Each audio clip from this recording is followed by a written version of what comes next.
प्यारे साथियों, आपका स्वागत है आज की नई कहानी में। आज की कहानी एक गरीब की किस्मत की है, जिसमें हरिराम नाम का एक आदमी है, उसकी पत्नी गंगो देवी और बेटा शिवा था। एक दिन हरिराम घर लौटता है और गंगो देवी, हरिराम आज फिर कोई काम नहीं मिला। हरिराम, नहीं गंगो, 4 जगह गया, सबने मना कर दिया। लगता है अब पेट भरना भी मुश्किल हो जाएगा। गंगो देवी, मैंने सुबह ही कहा था ठाकुर भीमसेन के खेत चले जाते, सुना है उन्हें मजदूरों की जरूरत है। हरिराम, गया था वहां भी। कहने लगे, रामू, अब तुम में पहले जैसी ताकत नहीं रही, बूढ़े आदमी से क्या उम्मीद करें। शिवा स्कूल बैग उतारते हुए, बाबा मैं भी मदद करूंगा, स्कूल से आकर खेत में आपके साथ काम कर लूंगा, इससे आपकी मदद भी हो जाएगी और मेरी पढ़ाई भी नहीं छूटेगी। हरिराम, नहीं बेटे, अभी तो पढ़ाई पर ध्यान दो, खेतों में काम करना आसान नहीं होता, तू अभी बहुत छोटा है। शिवा, बात तो सही है बाबा, लेकिन खाली पेट पढ़ाई भी नहीं होती, घर में अनाज तो बचा ही नहीं। गंगो देवी, आज तो जैसे तैसे गुजारा कर लिया, कल का क्या होगा। हरिराम, सच कहूं अब तो सब भोलेनाथ के भरोसे हैं, रोज उम्मीद लेकर निकलता हूं और खाली हाथ लौट आता हूं, क्या करूं, कोई काम देने को तैयार ही नहीं। गंगो देवी, कल फिर ठाकुर भीमसेन से बात कर लेना, शायद इस बार कुछ मिल जाए। हरिराम, पिछली बार भी तो टाल दिया था, अब तो और उम्मीद कम लगती है। गंगो देवी, तो क्या करें, और कोई चारा भी तो नहीं है। शिवा, बाबा अगर हमारे पास पैसे होते तो हम भी नए कपड़े पहनते, मिठाई खाते। हरिराम, अगर पैसे होते तो तुझे शहर पढ़ने भेजता, तेरा सपना पूरा करता, मगर बेटा सपने देखकर पेट नहीं भरता। गंगो देवी, आंखों में नमी, लेकिन जब तेरी आंखों में वो चमक देखती हूं तो दिल तड़प उठता है, भोलेनाथ चाहेगा तो सब ठीक होगा। हरिराम, सोच रहा हूं कल जंगल से लकड़ियां काट लाऊं, बेचूंगा तो कुछ पैसे आ जाएंगे। गंगो देवी, लेकिन जंगल तो खतरनाक है, सुना है वहां भेड़िए घूमते हैं। हरिराम, जो करना पड़े करना ही होगा, हाथ पर हाथ धर के बैठने से कुछ नहीं होगा। गंगो देवी, ठीक है जी, पर संभल कर जाना। हरिराम, कल आखिरी कोशिश करूंगा, अगर कहीं से काम नहीं मिला तो जंगल जाऊंगा। अगली सुबह हरिराम भोर होते ही उठ गया, फटे पुराने कपड़े पहने, खाली चोला उठाया और काम की तलाश में निकल पड़ा। हरिराम अपने मन में, आज तो कुछ ना कुछ करके ही लौटूंगा ठाकुर भीमसेन के पास। साहब कोई काम हो तो बता दीजिए, घर में भूख से हाल बुरा है। ठाकुर हंसते हुए, हरिराम अब तुमसे क्या काम होगा, जवान लड़के चाहिए, बूढ़े से क्या होगा। हरिराम, साहब कोशिश करूंगा, जितना कहोगे उतना करूंगा, बस कोई काम दे दो। ठाकुर, ठीक है, मेरे बाग में घास उखाड़नी है, सुबह से शाम तक करना होगा, रोज के 5 रुपए दूंगा। हरिराम, ठीक है साहब, आज से ही लग जाता हूं। हरिराम खुशी खुशी बाग में काम पर लग गया। शाम तक खूब मेहनत की, हाथों में छाले पड़ गए, पर उसने हार नहीं मानी। वो थका हारा लेकिन खुश होकर घर लौटा। काम मिला। हरिराम हंसते हुए, हाँ, ठाकुर भीमसेन के बाग में घास उखाड़ने का काम मिला है। शिवा, बाबा आज अच्छा खाना मिलेगा ना। उस रात पहली बार उनके घर में भूख की जगह उम्मीद थी।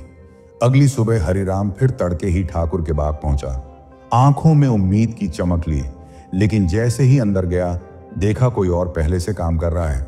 हरिराम, अरे ये कौन काम कर रहा है। हरिराम आवाज लगाते हुए, भाई कौन हो तुम। रघु, मैं रघु हूं, ठाकुर साहब ने आज सुबह ही मुझे काम पर रखा है। हरिराम, पर उन्होंने तो कल मुझसे कहा था कि घास उखाड़नी है। रघु, भाई मुझे क्या मालूम, उन्होंने मुझे बुलाया और काम पकड़ा दिया। हरिराम, मुझे तो बस काम के लिए बुलाया गया था, आप ठाकुर भीमसेन से पूछ लो।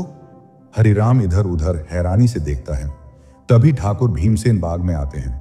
ठाकुर भीमसेन, क्यों हरिराम, सुबह सुबह कैसे आना हुआ। हरिराम, साहब आपने ही तो कल कहा था कि बाग की घास उखाड़नी है, मैं वही करने आया हूं। ठाकुर भीमसेन, हाँ कहा तो था, लेकिन अब जरूरत नहीं, रघु को रख लिया है। हरिराम, पर साहब आपने मुझसे वादा किया था, घर में खाने को कुछ भी नहीं है, मेरी हालत देखिए। ठाकुर भीमसेन, अरे ज्यादा भावुक मत हो, रघु की घर वाली हमारी मेम साहब की जान पहचान की है, इसलिए उसको रख लिया। वो तुझसे ज्यादा भरोसेमंद है। हरिराम, साहब मैंने भी तो मेहनत की थी, कल पूरा दिन खून पसीना बहाया, अब आप मुझे ऐसे मना कर रहे हैं। ठाकुर भीमसेन, अरे भाई जरूरत पड़ी तो बुला लेंगे, अभी तो कोई काम नहीं है। हरिराम, साहब घर में 2 वक्त की रोटी भी नहीं है, बच्चे भूखे हैं। ठाकुर भीमसेन, मुझे किसी के घर की भूख मिटाने की जिम्मेदारी नहीं दी गई है, समझे? अब निकलो यहां से। हरिराम, साहब बस एक पेट के लिए आया हूं, किसी का हक नहीं मार रहा, आपने वादा किया था। ठाकुर भीमसेन गुस्से में, कहा ना, अब जरूरत नहीं है, रघु को रख लिया है, बात खत्म। रघु, हरिराम भाई माफ करना, मैंने जब काम मांगा तो साहब ने हां कर दी, मैं भी मजबूर हूं। हरिराम, मजबूर तो मैं भी हूं रघु, पर अब क्या करें। हरिराम फिर ठाकुर से, साहब एक मौका दे दीजिए। ठाकुर भीमसेन, सुबह सुबह दिमाग मत खाओ, जरूरत पड़ी तो बुला लूंगा, अब चलो यहां से। हरिराम, साहब कम से कम कल की मजदूरी तो दे दीजिए। ठाकुर भीमसेन, कौन सी मजदूरी, एक दिन के काम से कोई अमीर नहीं बनता, जाओ यहां से, ज्यादा बात मत बनाओ, मेरे पास टाइम नहीं है। हरिराम धीरे से, साहब मेरे बच्चे भूखे हैं। ठाकुर भीमसेन, तो मैं क्या करूं, तुम्हारे घर का खर्चा मैं नहीं उठाता, चलो भागो यहां से। हरिराम का गला सूख गया, आंखों में आंसू आ गए, चुपचाप सिर झुका के लौट पड़ा। रघु, हरिराम भाई बुरा मत मानना, मेरी भी मजबूरी है। हरिराम, तेरी क्या गलती रघु, गलती तो मेरी किस्मत की है। हरिराम भारी कदमों से ठाकुर के बाग से लौटता है, माथे पर पसीना, दिल में उदासी, आंखों में चिंता। घर पहुंचकर धीरे से पुकारता है, हरिराम। गंगो देवी दरवाजा खोल। दरवाजा खुलता है, गंगो देवी की आंखों में उम्मीद झलकती है, मगर हरिराम का चेहरा देख समझ जाती है कि कुछ ठीक नहीं हुआ। गंगो देवी, क्या हुआ जी, काम मिल गया? हरिराम, नहीं, ठाकुर ने मना कर दिया। गंगो देवी, मना कर दिया? कल ही तो कहा था कि काम मिलेगा।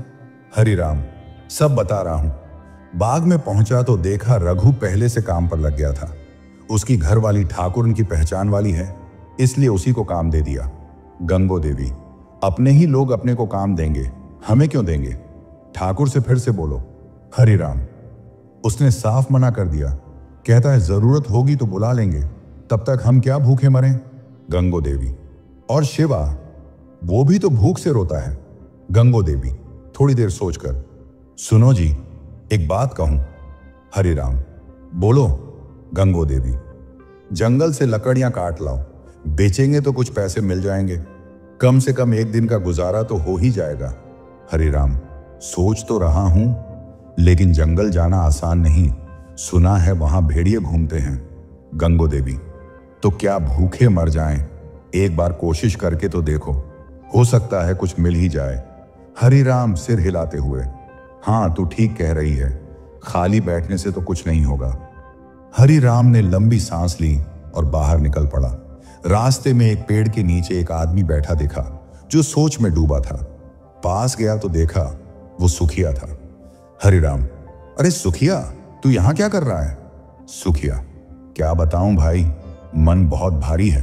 हरिराम, क्या हुआ रे?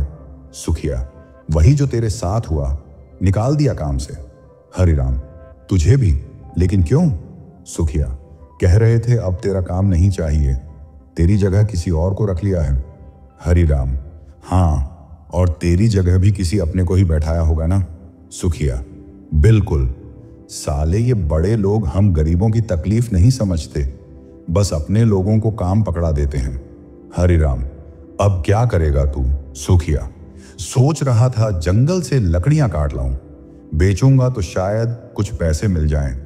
हरिराम, तो फिर मैं भी चलता हूं तेरे साथ, मैं भी यही सोच रहा था, 2 लोग होंगे तो हिम्मत बनी रहेगी। सुखिया, सही कहा भाई, साथ रहेंगे तो डर भी कम लगेगा। हरिराम और सुखिया जंगल की ओर निकल पड़े। रास्ते भर दोनों अपने अपने दुख बांटते जा रहे थे। हरिराम, तेरे बेटे शिवा का क्या हाल है? सुखिया, कहने को तो ठीक है, लेकिन खाली पेट बच्चा भी बुझा बुझा सा रहता है। हरिराम, मेरे छोटे मोहन ने भी सुबह से कुछ नहीं खाया। पूछ रहा था बाबा रोटी कब मिलेगी। अब उसे क्या बताऊं। बच्चों के सवालों के आगे हम जैसे गरीब तो बस बेबस हो जाते हैं। हरिराम, सही कहा भाई, दिल तड़प उठता है। जंगल का रास्ता सुनसान था। दोनों धीरे धीरे आगे बढ़ते जा रहे थे। हरिराम, सुन, लकड़ी काटने की जगह कहां मिलेगी। सुखिया, थोड़ा आगे नदी के पास बबूल के पेड़ हैं, वहीं से काट लेंगे।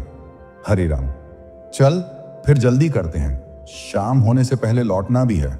सुखिया, हाँ, यहां भेड़ियों का भी डर है, रात में रहना खतरे से खाली नहीं है।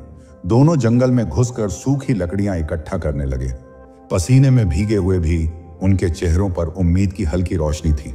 तभी रास्ते में एक बड़ा पत्थर पड़ा था और उसके पास एक साधु बाबा बैठे थे। लंबी जटाएं, शरीर पर भस्म और आंखों में रहस्यमयी चमक। बाबा, रुको बेटा, कहां जा रहे हो। हरिराम, बाबा, लकड़ियां काटने आए हैं, घर में खाने तक को नहीं है, काम भी छिन गया। सुखिया, अब जंगल से लकड़ी लाकर बेचेंगे तो शायद कुछ कमा लें। बाबा, चेहरा बता रहा है कि बहुत दुखी हो, लेकिन बेटा ऐसे भटकना ठीक नहीं। इस जंगल में कई रहस्य छिपे हैं। हरिराम, बाबा करें क्या, पेट की आग से बड़ा डर कौन सा है। सुखिया, गांव में कोई काम नहीं, ठाकुर भीमसेन ने भी निकाल दिया। बच्चे भूख से रोते हैं तो कलेजा कटता है। बाबा, बेटा लकड़ी काटने के अलावा भी एक रास्ता है। सुना है तुमने कभी इस जंगल के खजाने के बारे में।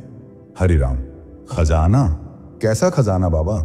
बाबा, सब्र रखो, बताता हूं, लेकिन ध्यान रखना, लालच मत करना।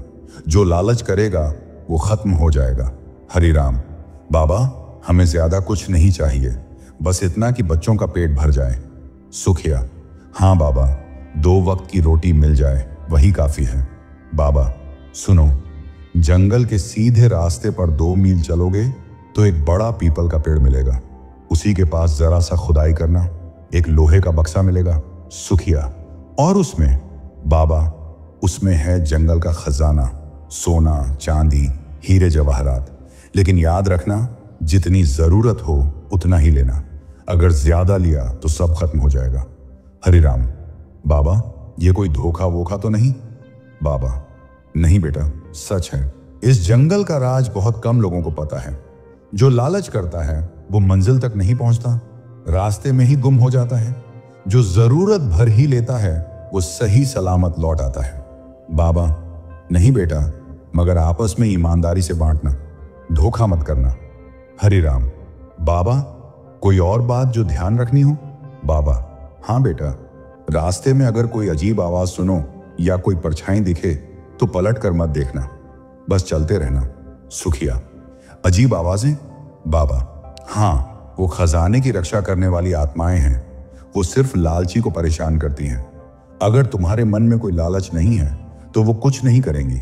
हरिराम, ठीक है बाबा, हम वैसा ही करेंगे जैसा आपने कहा। बहुत बहुत धन्यवाद। सुखिया, अगर भोलेनाथ की कृपा रही तो सच में हमारा भाग्य बदल जाएगा। बेटा, किस्मत अपने आप नहीं बनती, मेहनत और ईमानदारी ही सबसे बड़ा खजाना होती है। हरिराम और सुखिया ने बाबा के पैर छुए और जंगल की तरफ उस अजीब से पीपल के पेड़ की ओर बढ़ने लगे। जैसे जैसे वो अंदर घुसे, जंगल और भी सघन होता जा रहा था। दोनों के चेहरे पर थोड़ी बेचैनी थी और आंखों में डर भी झलक रहा था।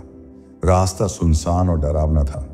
चारों ओर पत्तों की सरसराहट और दूर से आती अजीब सी आवाजें माहौल को और डरावना बना रही थी।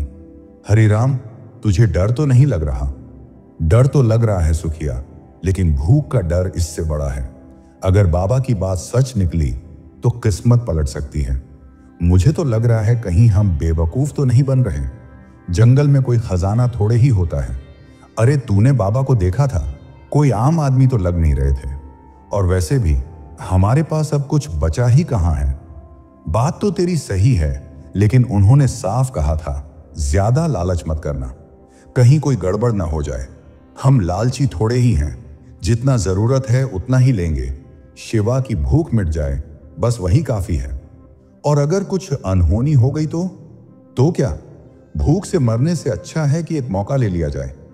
धीरे धीरे वो दोनों आगे बढ़ते गए। जंगल में सिर्फ सूखे पत्तों की आवाज सुनाई दे रही थी। अचानक सुखिया रुक गई। हरिराम, देख, वो सामने, यही वो बड़ा पीपल का पेड़ होगा ना? हाँ, लगता तो वही है। बाबा ने कहा था 2 मील बाद मिलेगा। और देख कितना बड़ा है। कुछ अजीब नहीं लग रहा तुझे ये पेड़? हाँ, थोड़ा अलग तो है, पर हमें इसी को ढूंढना था। चल जल्दी से काम निपटाते हैं। हरिराम ने अपनी कुल्हाड़ी जमीन पर मारी और सुखिया ने मिट्टी हटानी शुरू की। मिट्टी कुछ खास सख्त नहीं थी, खुदाई आराम से हो रही थी। थोड़ी देर में हरिराम का हाथ किसी सख्त चीज से टकराया। सुखिया, कुछ टकराया है नीचे। सच में? क्या मिला? शायद कोई लोहे का बक्सा है। बाबा की बात सच लग रही है। दोनों ने मिलकर बक्सा बाहर निकाला। बक्सा भारी था, ऊपर जंग भी लगी थी। हरिराम ने कुल्हाड़ी से कीलें उखाड़ दी और जैसे ही ढक्कन खुला, दोनों की आंखें हैरानी से फटी रह गईं। हे भगवान, इतना सारा सोना चांदी! मैंने तो जिंदगी में इतना धन देखा ही नहीं। अब क्या करें हरिराम? सारा ले चलें क्या? ना, बाबा ने कहा था जितनी जरूरत है उतना ही लेना। ज्यादा लिया तो नुकसान हो सकता है, लेकिन देख तो कितना सारा है। अगर पूरा ले जाएं तो जिंदगी भर आराम रहेगा। हाँ, पर सोच, अगर कुछ ऊंच नीच हो गई तो? हम तो शिवा के लिए लाए हैं, उसकी जान खतरे में क्यों डालें? तो कितना लें? आधा ले लेते हैं, बाकी छोड़ देते हैं। आधा? बाबा ने कहा था जरूरत से ज्यादा नहीं लेना। तो ठीक है, जितनी जरूरत है बस उतना ही निकालते हैं। हरिराम ने बक्से में से उतना ही सोना चांदी निकाला जितना जरूरी लगा और सुखिया ने बाकी को फिर से मिट्टी में दबा दिया। ऊपर से ढककर सब कुछ वैसे का वैसा कर दिया। चारों तरफ देखा, कोई दिखाई नहीं दे रहा था। चलो जल्दी निकलते हैं, रात भी हो रही है, कहीं कोई झंझट ना हो जाए। हाँ चल, अब यहां से भाग लेना ही ठीक रहेगा। जैसे ही दोनों मुड़े, पीछे झाड़ियों में से एक भेड़िए की डरावनी आवाज आई। हरिराम और सुखिया ने खजाना अपने कपड़ों में छिपाया और चुपचाप जंगल से बाहर की ओर निकल पड़े। हरिराम बोला, देख सुखिया, अगर किसी को पता चल गया तो गड़बड़ हो जाएगी। किसी से कुछ नहीं कहना, यह हमारा राज है। जरा सी चूक भी भारी पड़ सकती है। सुखिया ने सिर हिलाया। बिल्कुल सही कहा, बाबा की बात याद रख, लालच मत करना। अब हमारी किस्मत बदलने वाली है। मेहनत से जीना है और किसी को भनक भी नहीं लगनी चाहिए। हरिराम बोला, अब से एक एक कदम सोच समझ के रखना पड़ेगा। दोनों चुपचाप जंगल से बाहर निकल गए। हरिराम खजाना लेकर घर पहुंचा। रात का समय था। उसके हाथ में कपड़े में लिपटा खजाना था। घर पहुंचते ही गंगो देवी बोली, इतनी देर कहां लगा दी? मैं तो चिंता में मरी जा रही थी। हरिराम मुस्कुराया, गंगो, आज की रात हमारी किस्मत पलट गई। भोलेनाथ ने हमारी सुन ली। गंगो देवी हैरान हो गई। किस्मत? क्या बात कर रहे हो? क्या हुआ? हरिराम ने कपड़ा खोला। देखो, ये सोना चांदी का खजाना। अब हमारी गरीबी खत्म। गंगो देवी डर गई। हे भोलेनाथ, ये कहां से लाए? कहीं चोरी चकारी तो नहीं की? हरिराम बोला, नहीं नहीं, जंगल में मिला। एक साधु बाबा मिले थे, उन्होंने ही रास्ता बताया। सुखिया भी मेरे साथ था। हमने खजाना आधा आधा बांटा, आधा वहीं छोड़ा है। गंगो देवी चौंकी। आधा क्यों छोड़ा? सब क्यों नहीं लाए? हरिराम ने समझाया, बाबा ने कहा था जो लालच करेगा उसके साथ कुछ बुरा होगा, इसीलिए आधा ही लाए। गंगो देवी बोली, भोलेनाथ की कृपा है, अब हमें संभल कर चलना है। हरिराम ने कहा, सबसे पहले तो एक पक्का मकान बनवाऊंगा, लेकिन किसी से कुछ नहीं बोलना। गंगो देवी बोली, बिल्कुल नहीं, गांव में लोग बहुत जली कटी बातें करते हैं, नजर लग जाएगी। कुछ महीने बाद हरिराम ने गांव में बड़ा पक्का मकान बनवा लिया। गंगो देवी बोली, भोलेनाथ ने हमारी सुन ली, अब किसी के आगे हाथ नहीं फैलाना पड़ेगा। हरिराम बोला, सही कहा, मेहनत से जीना है और हमेशा भोलेनाथ का शुक्रिया करना है। दूसरी तरफ ठाकुर भीमसेन अपनी हवेली के बरामदे में बैठे थे। पास में उनका खास आदमी मुंशी लालचंद भी था। ठाकुर बोले, मुंशी, ये हरिराम और सुखिया अचानक अमीर कैसे हो गए? कल तक तो फटेहाल घूमते थे, अब देखो बड़ा मकान खड़ा कर लिया, कुछ तो बात है। मुंशी लालचंद बोला, हुजूर, मुझे भी यही शक है। ना खेती है ना जमीन, जरूर कोई राज है। ठाकुर बोले, मेरी जमीन पर रहकर मुझसे ऊपर कोई कैसे हो सकता है? यह मैं बर्दाश्त नहीं करूंगा। मुंशी ने कहा, हुजूर, लगता है इन दोनों को जंगल में कोई खजाना वजाना मिला है, शायद किसी साधु से मुलाकात हुई हो। ठाकुर गुस्से में बोले, अगर खजाना मिला है तो वो मेरा है। इस गांव में मेरी मर्जी के बिना पत्ता भी नहीं हिलता। हरिराम और सुखिया मुझसे नहीं बच सकते। मुंशी बोला, हुक्म दीजिए, क्या करना है? ठाकुर बोले, हर वक्त नजर रखो इन पर, खासकर रात को। जल्दी ही सारा रात सामने आ जाएगा। शाम का वक्त था। हरिराम और सुखिया बरगद के पेड़ के चबूतरे पर बैठे थे। पास की झाड़ियों में मुंशी लालचंद छिपा हुआ था और दोनों की बातें सुन रहा था। हरिराम बोला, सच कहूं सुखिया, अगर वो साधु बाबा ना मिलते तो हम आज भी रोटी को तरस रहे होते। बिल्कुल सही कह रहा है सुखिया, बाबा की बात मानी और हमारी किस्मत ही बदल गई। न जाने कितने कड़े दिन देखे हैं हमने। हाँ, वो दिन याद है जब तेरी झोपड़ी बारिश में टपकती थी और हम दोनों भीगते भीगते रात बिताते थे। कहाँ भूल सकता हूं। और अब देख, पक्की छत के नीचे बैठा हूं। बाबा की दी हुई सलाह सच में हमारे लिए फायदेमंद हो गई। और सबसे बड़ी बात, हमने लालच नहीं किया। खजाने का आधा हिस्सा वहीं छोड़ दिया, वरना क्या होता पता नहीं। बाबा ने साफ कहा था, लालच मत करना। हमने अपनी हिस्सेदारी ली, बस ईमानदारी से मेहनत कर रहे हैं। मैं तो रोज भोलेनाथ से दुआ करता हूं कि वो हमेशा खुश रहें। अगर वो ना होते तो आज हम चैन से बैठ नहीं पाते। पास में झाड़ियों में छिपा मुंशी लालचंद इन सब बातें ध्यान से सुन रहा था। जैसे ही उसे सारा सच पता चला, वो चुपके से ठाकुर भीमसेन के पास जाने के लिए वहां से निकल पड़ा। ठाकुर भीमसेन अपनी हवेली के आंगन में बैठे थे। मुंशी लालचंद हांफते हुए अंदर आया। क्या हुआ मुंशी, कुछ पता चला? हुजूर, राज खुल गया। मैंने सब कुछ अपनी आंखों से देखा है। जल्दी बताऊं, क्या मालूम हुआ? हुजूर, वो दोनों जंगल गए थे। वहां एक साधु बाबा से मिले जिसने उन्हें खजाने का रास्ता बताया। खजाना? पक्का कह रहा है? जी सरकार, मैंने अपनी आंखों से देखा और कानों से सुना। दोनों ने खजाना पाया और आधा हिस्सा वहीं छोड़ दिया, जैसा बाबा ने कहा था। ओह, तो ये बात है, तभी इतनी जल्दी अमीर बन गए दोनों। हुजूर, अगर हम भी उस खजाने तक पहुंच जाएं तो जिंदगी आराम से कटेगी। बस हमें ध्यान से काम करना होगा। अगर किसी को भी भनक लग गई तो मामला बिगड़ जाएगा। बिल्कुल सही कहा सरकार। क्या करना है? पहले तो यह पता करना होगा कि वो खजाना कहाँ छुपा है। कहीं ऐसा ना हो कि वो किसी और को भी ये बात बता दें। हुजूर, मैं एक काम करता हूं, सुखिया को अकेले में पकड़कर उसकी जुबान खुलवाता हूं। वो सीधा साधा आदमी है, आसानी से फंस जाएगा।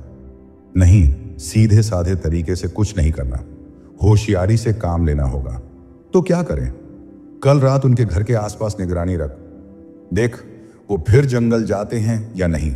और हां, अगर मौका मिले तो दोनों में फूट डालने की कोशिश कर।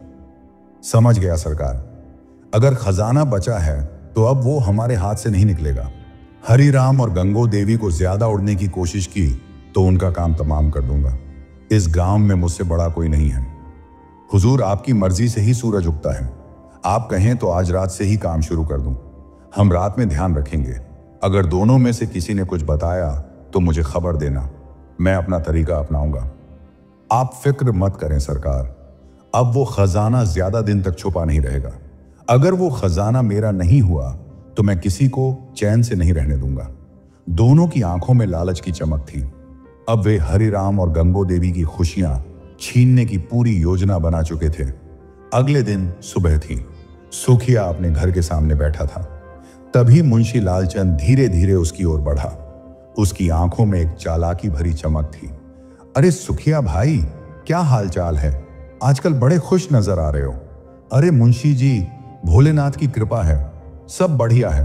वाह भाई, मैं तो कहता हूं, आदमी की किस्मत जब बदलती है तो सब कुछ बदल जाता है। वैसे एक बात पूछूं? पूछिए मुंशी जी। सुना है तुम और गंगो देवी रातों रात अमीर बन गए हो, कोई राज की बात है क्या? अरे मुंशी जी, ऐसी कोई खास बात नहीं, मेहनत का फल मिला। बस सुखिया, मुझसे क्या छुपाना, तुझे मैं कब से जानता हूं। देख, मैं तेरा भला चाहता हूं।